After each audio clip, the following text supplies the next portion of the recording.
müəllimə hörmət eləmək çox önəmli bir, ağsaqqala hörmət eləmək çox önəmli bir məqam idi. İndi fikir verirsiniz, ağsaqqallıq kultunu necə dağıdırlar? Dağıdırlar. Məhv edirlər. Gənclərin çoxsunu danışdır. Bu yaşlı nəsil ölüb qurtarmasa biz gün görməyəcəyik. Tezislərinin məcmuu budur. Utanmırlar da. Və sizə bir şey deyim. Onlar yaşlılığında heç bir hörmət görməyəcəklər heç kəsdən. Onlar ki, bu fikirlərə gəlib çıxıblar, heç vaxt hörmət görməyəcəklər və çox peşman olacaqlar bugünkü düşüncələrinə görə. Ağsaqqaldan bir şeylər öyrənmək olar.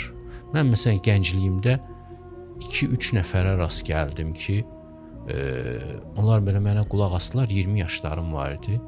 Birdən belə qəfil dedilər ki, səndən filosof olacaq.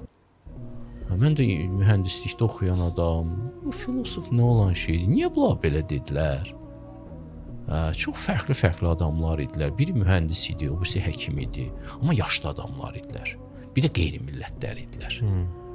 Ya da deyim, biri erməni idi, biri rus idi. Və bu iki adamın bir il ərzində bunu mənə söyləməsi mənə düşündürdü. Bir dəstək oldu. Yəni çox variantlar vardı qarşımda ki, mən nə olmaq istəyirəm. Bu ikisinin üst-üstə gəlməsi məni düşündürdü. Filosof nədir? Getdim kitablardan baxdım ki, filosof nə deyən şeydir ki, bunlar nə işlə məşğul olurlar ki, niyə məni buna oxşatdılar? 21-22 yaşlarım var idi, 20 yaşım var idi hətta birinci ilə rastlaşanda. Sonra da daha bir-iki nəfər və bu möhkəmləndi. Mənim ömrümdə başqasının rolu çox olubdu. Hər bir adamın da ömründə başqasının rolu çox olur. Amma kaş ki, mən az dikbaş olaydım. Mən çox dikbaş idim. Biz Sovet tərbiyəsi görən uşaqlar üsyankar və dikbaşlıq öyrədirdilər bizə. Üsyankarlıq və dikbaşlıq Marksizmin verdiyi ən təhlükəli bir şeydir. Amma yenə buna rəğmən bəzi şeylər götürə bildim müəllimlərimdən, ağsaqqallardan. İndi yaşlanmışam, ən yaxşı öyrənmək halına indi gəlmişəm.